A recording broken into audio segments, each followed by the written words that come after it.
Hey guys, today we are going to be working on my Rock Island vise. I think it's 193, I'm pretty sure, or maybe it's a 198, but some of it's rotted away. But we're gonna be working on that. I have done some work to it. The jaw broke off, and I'll just have to show you. But the mounting foot broke off, and I did fix that with some nickel rod, welded it back together. But my plan for today is to clean up some of those welds and stuff. But mainly, the plan today is to get that vise find a way to mount it to my anvil, or to use the hardy hole or the Pritchel hole to mount it, so I can use because it has essentially a fixed jaw.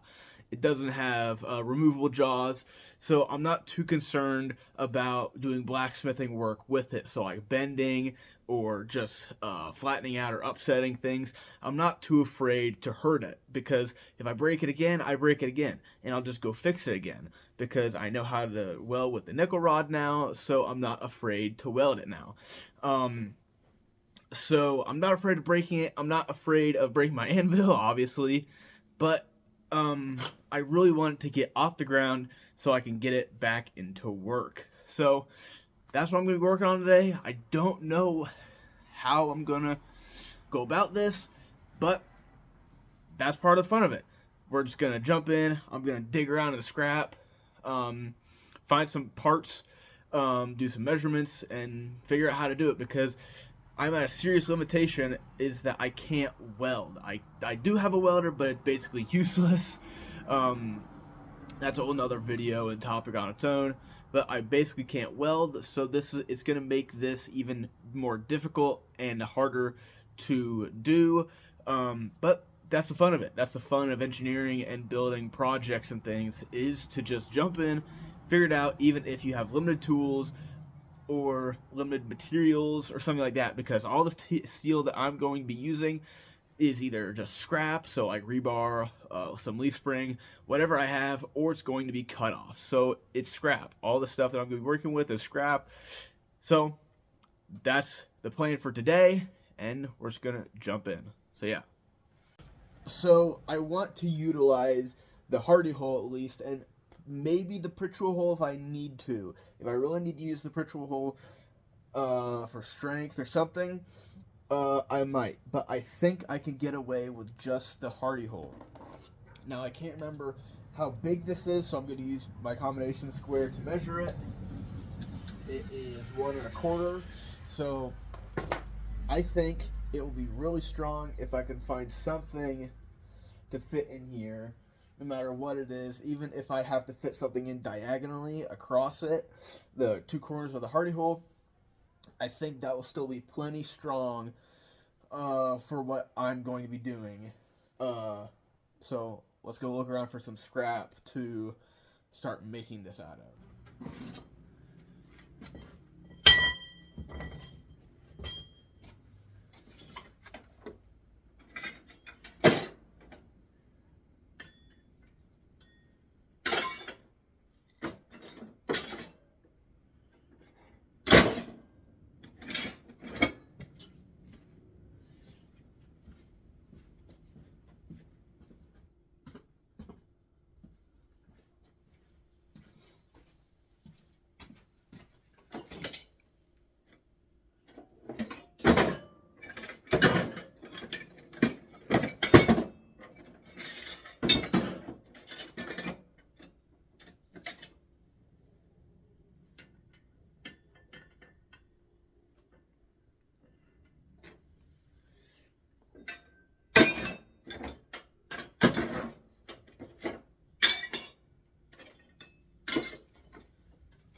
Okay, so this is what we have.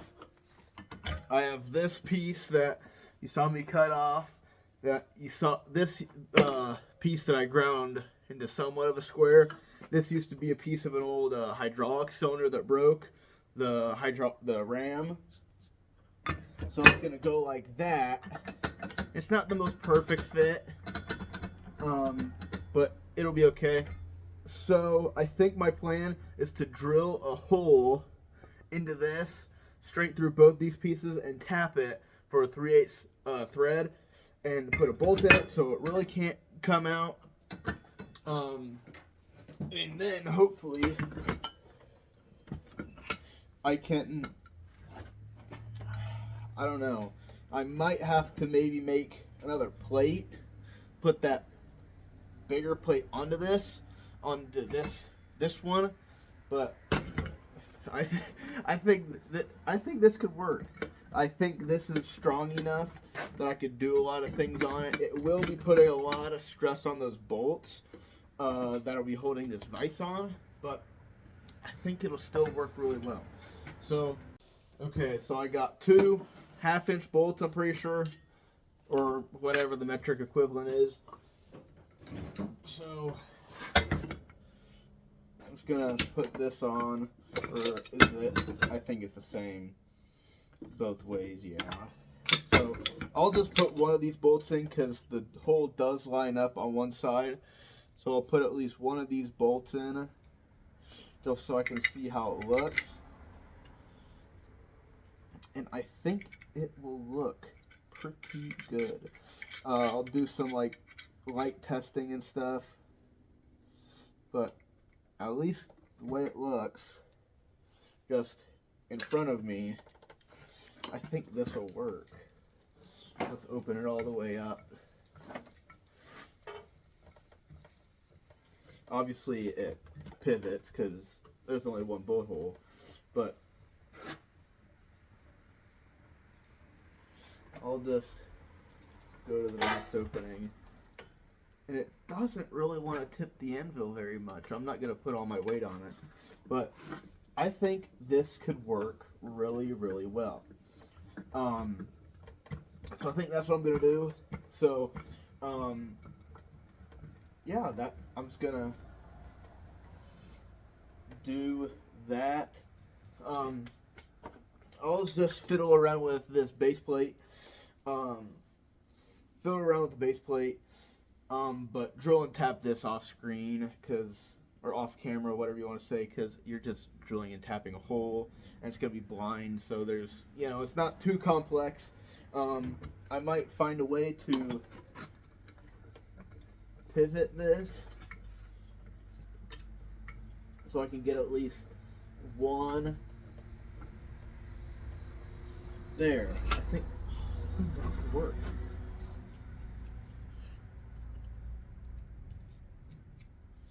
Because I still have to do work to this vise before it can truly get back into work, but that's just like some minor stuff. But I think that could work really well. Having at least the front one and the back one, I think that will work very, very well. You can see where I fixed the vise. I fixed it right there, did it on the front and the back, and then the bottom. That's what I need to grind down. I fixed this bottom jaw, and I just did some welding right there. I didn't weld any on the top. And then to keep this jaw on, because you can see it broke off, I just welded it on the top. So I'm just going to lightly grind those. But just some quick grinding on this, and then it can go on the base.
Alright, so now I can put the bolts in, crank them down, and then this should be a wrap on this project.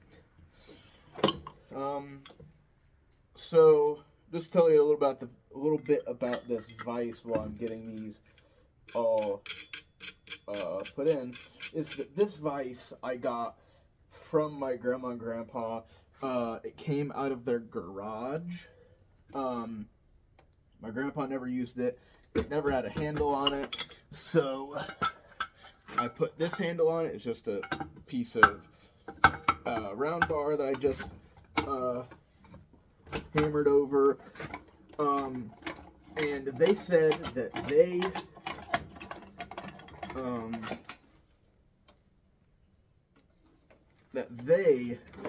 my grandpa said that this vise was in that garage ever since they moved in. And they moved in like 60 years ago or something, I want to say. Probably even more than that. So he just let me have it. And that's how I acquired my first full-size vise. I did own, before I owned this, I still own it, small 4-inch Colombian, like this big, but this vise was my first full-size vise, and it's not the most perfect vise.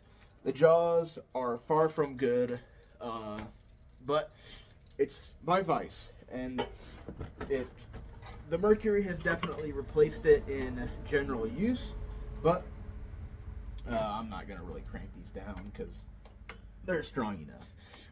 But this vise, it's always been good for forge work because if I break it, I break it. This does have a bearing in it. It's not very great. It's not the best. But let's see what all it can do.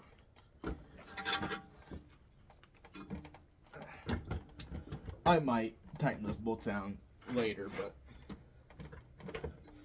let's hammer on it.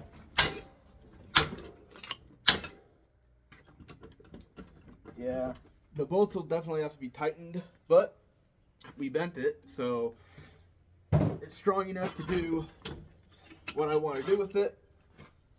I might make up like a Gibbs system for the actual Hardy attachment, but I don't really care if it's loose like this, as long as it can do the job that I want to do. So I'm glad to have put this vise back into use after a couple of months of being out of service due to the foot breaking, the jaw breaking off, but that never stopped me using it. Once the leg broke, or the mounting foot, or whatever you want to say, ever since that broke, it really made me not use it. And it was cold out, so I never went to put this on anything. But I'm glad to have it back in service. I'm glad to have it on my favorite tool ever. My favorite tool in my shop, the anvil. I'm glad that the two complement each other.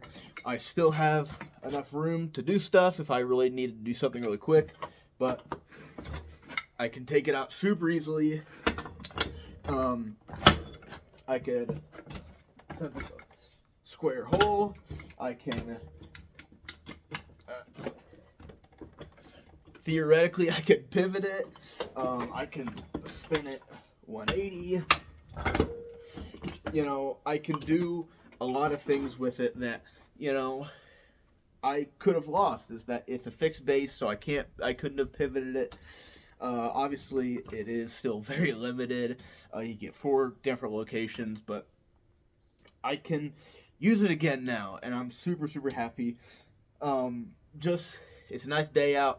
Got to put this back into use and make it real useful and use up some material. So yeah, it's a good day. It was a good day to do something fun out in the garage and to build something really cool. So yeah, that's really all I have to say. So until next time, see ya.